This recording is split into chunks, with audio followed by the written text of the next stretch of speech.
A gente recebe agora aqui no estúdio o doutor Hélio, deputado estadual. A gente vai conversar sobre muitos temas oportunos aqui no estado do Piauí, também na cidade de Parnaíba. Boa tarde, doutor Hélio. Eu gostaria até de começar essa entrevista falando sobre uma das pautas que o senhor apresentou na Assembleia Legislativa e logo depois ela se tornou um grande debate nacional pela importância de não desamparar as vítimas da Covid-19, vítimas secundárias, que são os órfãos, né? Pais que morreram, avós que eram tutores de crianças que ficaram órfãos por conta dessa pandemia da Covid-19. Como é que está essa pauta aqui no estado do Piauí, não é, que foi um projeto apresentado pelo senhor na Assembleia Legislativa? Olha, muito feliz. Na realidade, ainda mais feliz, porque tivemos aquela iniciativa já aqui no estado, uma receptividade muito boa por parte do governador Wellington Dias, e também passou a ser um tema discutido a nível de Nordeste. E ficamos muito contemplados porque passou a ser uma política a ser desenvolvida em todo o Nordeste brasileiro, ou seja, os estados assegurando aos órfãos da pandemia uma renda mínima, né? Eles colocaram lá inicialmente em torno de R$ 500, mas nós já apresentamos aqui no estado do Piauí, naquele primeiro momento, tendo como referência um salário mínimo. Então, motivo de muita satisfação e o olhar, né? O olhar voltado para a questão social, porque a pandemia tem trazido muito sofrimento. Agora imagine aquelas crianças, aqueles adolescentes que perderam o pai, a mãe, ou como você próprio colocou, já eram, né, cuidados pelos avós e também tiveram o infortúnio de perdê-los por conta da Covid-19 e se encontrarem só, desamparados, sem condição para o seu sustento, para continuar a sua atividade escolar. Enfim, muito realizado, muito feliz, e torcer para que isso efetivamente seja implementado e todos aqueles órfãos possam ser assistidos pelo Estado brasileiro, dando a eles um mínimo de dignidade, tendo em vista que o mais importante eles perderam, que era exatamente os seus pais, os seus avós, as pessoas que tinham a responsabilidade de cuidar de cada um deles. Só para a gente atualizar o nosso telespectador sobre o trâmite legislativo, o projeto foi apresentado à Assembleia, já foi votado, deverá ser sancionado. Como é que está o passo? Exatamente, ele deve estar sendo sancionado muito brevemente, porque passou a ser, além do Piauí, um projeto de âmbito nacional. E o coordenador de todo o consórcio Nordeste é exatamente o nosso governador. Nosso governador esteve à frente dessa discussão a nível de Nordeste e, lógico, que aqui no Piauí já é um projeto dado como certo. E nós teremos no Piauí a segurança de estar implementando essa assistência aos órfãos da Covid aqui no nosso estado. Então, a vontade política do governador Wellington Dias em sancionar esse projeto? Total. Há um absoluto comprometimento e tanto é que ele também sensibilizou para que esse projeto ele fosse além das fronteiras do estado, do Piauí. Ele pudesse estar contemplando todos os órfãos a nível de Nordeste brasileiro. E eu creio que é um projeto tão importante socialmente falando, e até uma questão humanitária, que será objeto naturalmente e será implantado, creio eu, em todo o Brasil. Outro objeto também que foi muito discutido, que o senhor havia apresentado na Assembleia Legislativa, foi a questão da carteira digital de vacinação. Às vezes a gente esquece a carteira, perde, extravia-se, e com a carteira digital há uma facilidade bem melhor do cidadão poder acessar esse seu histórico. Aqui no estado do Piauí, como que ficou esse assunto? Olha, parece uma coisa simples, mas será um documento cada dia mais importante para todos nós. Você vai viajar, você vai precisar apresentar a sua carteira. As pessoas precisam ter a segurança de que você está vacinado para adentrar em vários países do mundo, por exemplo. E a carteira de vacinação, nós sabemos, é aquele papelzinho que todo mundo recebe e que na hora que você precisa, você não sabe, né, onde deixou, porque é uma coisa difícil de manipular, de levar, e também todas as vacinas naturais da criança, né? Importante demais para a manutenção da saúde de toda a criançada. Então, nós colocamos algo que é natural, o mundo hoje é digital. Então, vamos ter a nossa carteirazinha, do jeito que você tem a carteira do plano de saúde, do jeito que você tem o seu cartão de crédito, vai andar com ele no bolso e a todo momento que você precisar apresentar a sua carteira, você está ali ao alcance da mão. Então, eu acho que é um projeto também que vai ter uma efetividade, muito bem recebido pelas comissões na Assembleia, e seguramente será sancionado e implantado aqui no estado do Piauí. A carteira de vacinação digital é um facilitador, tendo em vista que com a pandemia nós vamos ter a necessidade de apresentá-la em muitas ocasiões para que você seja liberado para entrar num evento, para entrar num país, para ter possibilidades que só você, imunizado em relação à Covid, terá a possibilidade de ter. Deputado, a gente não pode fechar os olhos, esquecer que a pandemia passou, que a pandemia ainda não passou, mas é um fato que os números, os indicadores têm caído bastante, tanto em relação à infecção quanto em relação ao número de mortes. A capital teresina, desde ontem, né, nas últimas 24 horas, por exemplo, não registrou nenhum óbito. O Estado, diante da pandemia, tinha suspendido as cirurgias eletivas e agora, com esses números que têm tido uma queda vertiginosa, resolveu retomar as cirurgias, a exemplo da cirurgia de catarata, que a partir de amanhã o Hospital de Seu Arco Verde já vai começar a fazer uma triagem para atendimento de diversos cidadãos aqui da nossa região. O senhor tem algum detalhe sobre esse retorno das cirurgias eletivas? Olha, Helder, nós tivemos a pandemia, ela causou um problema muito grande para toda a sociedade, para o emprego, para o comércio. A gente sabe que foi um drama terrível e nós sentimos também com a angústia, com o sofrimento que toda a sociedade teve, de uma forma geral. Mas muitas ações feitas no sentido de mitigar, no sentido de diminuir a transmissão do vírus, se fazia também necessário. Por isso a gente tem que reconhecer que o governador fez uma política equilibrada, adequada para que o Piauí nunca fugisse de uma certa condição de controle. E destaco aí essa ação também do Florentino, ele foi muito eficiente na gestão dessa dificuldade que a pandemia nos trouxe. E dos efeitos colaterais da pandemia foi exatamente a gente parar com as cirurgias eletivas de uma forma geral. Em muitos momentos, todas as cirurgias estavam suspensas. Por quê?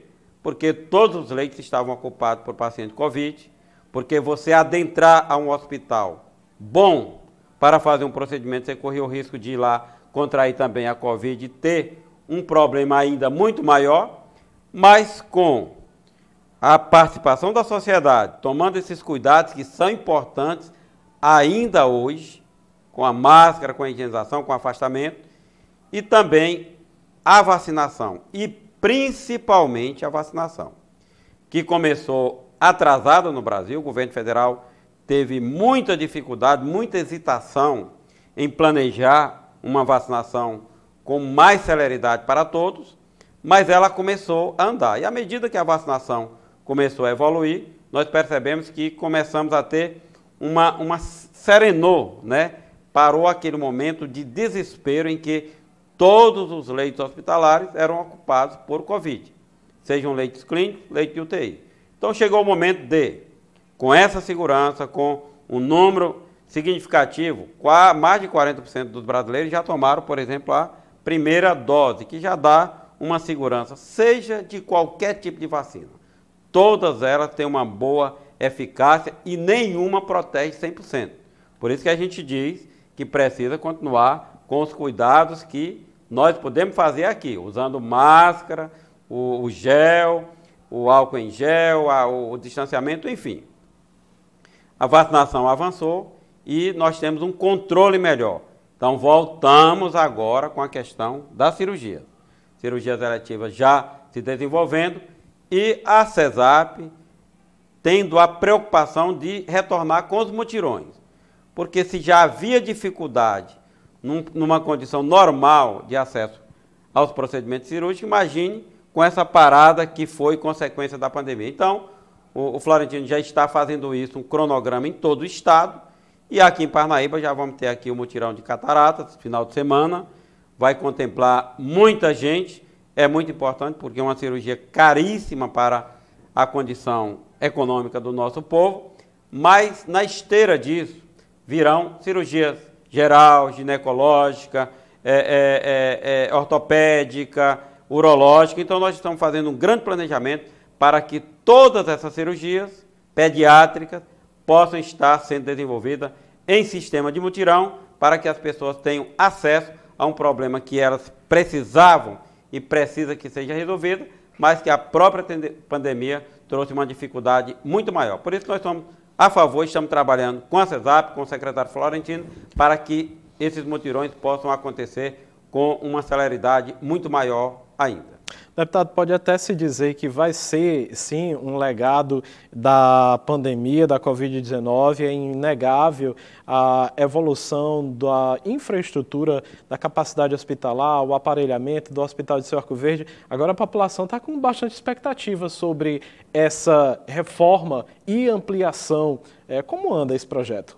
Olha, é um projeto que nós temos acompanhado muito de perto, tanto a CESAP quanto eu, como deputado estadual, já tive, nesses últimos dias, 2 tratativas com a própria Caixa Econômica Federal, recurso assegurado, isso é muito importante, mas eu também mostrei à Caixa que nós vivemos uma dificuldade muito grande. Parnaíba é uma cidade que está crescendo muito e cada dia mais nós precisamos de uma estrutura de saúde mais adequada para atender tanto a nossa população quanto a população de toda a região.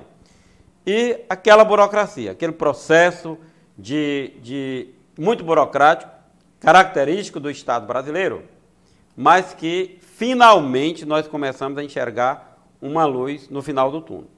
Nós temos mais de um projeto na reforma do Dirceu.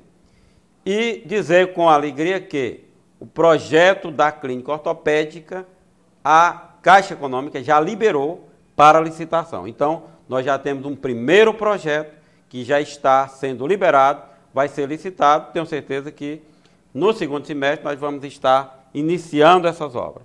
E o outro projeto, que é a grande reforma, isso aí serão investidos no Dirceu mais de 30 milhões de reais e vamos ter um hospital grande, um hospital estruturado, um hospital que vai dar uma condição de atendimento muito melhor aqui para a nossa Parnaíba e para toda a região. Toda a região precisa do Dirceu, porque aqui nós temos os serviços especializados de alta complexidade, um corpo clínico adequado e nós estamos muito felizes porque começamos a observar que destravamos, né? O secretário teve um empenho muito grande, conseguimos destravar na Caixa Econômica e já essa sinalização. Primeiro projeto da clínica ortopédica sendo liberado para licitação aqui, que vai transformar o Dirceu Arco Verde num dos melhores hospitais do estado do Piauí, definitivamente. Isso falando em projetos, desde a última visita do governador Wellington Dias, a sua comitiva aqui na cidade de Parnaíba, no dia 2 de julho, com o lançamento do Museu do Mar, revitalização do Porto das Barcas, inúmeras obras que contemplaram pavimentações e asfaltos na cidade. O governador garantiu a efetividade do Pro-Piauí e a continuidade. As escolas, né? A reforma das escolas, ações estão efetivamente acontecendo. Eu vi o senhor celebrando a chegada de calçamento ali para a comunidade no bairro Ilha de Santa Isabel. Nós estamos fazendo com o Pro-Piauí. Rafael teve uma capacidade muito grande. Primeiro, organizar o Estado. E agora, dando realmente efetividade para que o Pro-Piauí chegue a todos os municípios. Tivemos lá visitando a Ilha Grande do Piauí, também quase 10 mil metros de calçamento lá na região do Pantanal, coisa que era um anseio muito grande da população. Aqui no Alto do Batista também, nós estamos muito felizes porque estamos iniciando os calçamentos lá também, são mais de 7.000 metros de calçamento, mas dizer, Elton, que é só o início. Muitos calçamentos, obras de infraestrutura, nós vamos estar desenvolvendo aqui em Parnaíba, contemplando inúmeros bairros. Além, estive também conversando com o secretário de Transporte, com o Hélio Isaías, e o projeto da Ponte dos Tabuleiros está andando bem. Nós temos uma expectativa que também no segundo semestre esse projeto esteja sendo licitado para suprir uma necessidade que vai contemplar muito, né? Toda aquela comunidade que todo dia frequentam ali aquela região dos bairros do Joás, né? Dos Tabuleiros, e que precisam de segurança para a sua trafegabilidade. Também é um projeto incluído no próprio Piauí e é uma prioridade do governador Wellington Dias, além de ser uma demanda que nós já trabalhamos aqui há mais de 3, 4 anos que estamos nessa luta, mas com o próprio Piauí nós estamos muito otimistas que também irá acontecer aqui na nossa Parnaíba. E que é um desejo secular da população. Deputado, nosso tempo é curto de TV, a gente tem até às 13 horas na finalização aqui dessa edição, mas eu não poderia deixar de comentar com o senhor e pedir a sua análise, como que o senhor viu, como tem interpretado e qual a sua avaliação da ida do senador Ciro Nogueira para ser ministro-chefe da Casa Civil agora do governo Bolsonaro? Olha, o senador Ciro Nogueira está assumindo, seguramente, o posto mais alto do governo federal. Tem lá o presidente e tem o chefe da Casa Civil que controla todos os ministérios. Então, parabenizar o senador, desejar a ele êxito total, olhar mais e mais para o Piauí, vai ter essa possibilidade de ajudar ainda mais o nosso Estado, reconhecer que ele é um senador que tem uma atuação importante no estado do Piauí e agora, como ministro, seguramente vai ter uma condição ainda maior. Mas desejar também que ele consiga humanizar um pouco o próprio presidente. Que o presidente possa errar menos, que possa olhar o ser humano como algo importante, valorizando a vida, né? Tendo a possibilidade de valorizar a vida. Não ser pauta de governo, apenas o presidente todo dia conversar com aquele pessoal que fica ali no entorno dele e esquecer dos graves problemas que o Brasil vive, inclusive da questão da pandemia, da segurança, do emprego, que tudo isso são muito importantes quando você tem o país andando bem, o país tendo uma ação muito importante. Fico feliz porque o Brasil tem aí uma expectativa de crescer esse ano mais de 5%. Isso é muito bom, isso é muito importante. Então, eu estou torcendo para que dê muito certo, que o senador Ciro tenha êxito pleno nessa missão e que ele ajude o governo federal a ter um olhar mais humanizado para o povo brasileiro. Deputado, obrigado por compartilhar aqui as novidades conosco, um bom trabalho para o senhor ainda está ainda de recesso, não é isso? E dia 2 agora deve retornar já à Assembleia. Exatamente, esses dias, mas sempre trabalhando. Tivemos aí 83 anos de Luiz Correia também, com muitas ações lá da prefeita Maninha.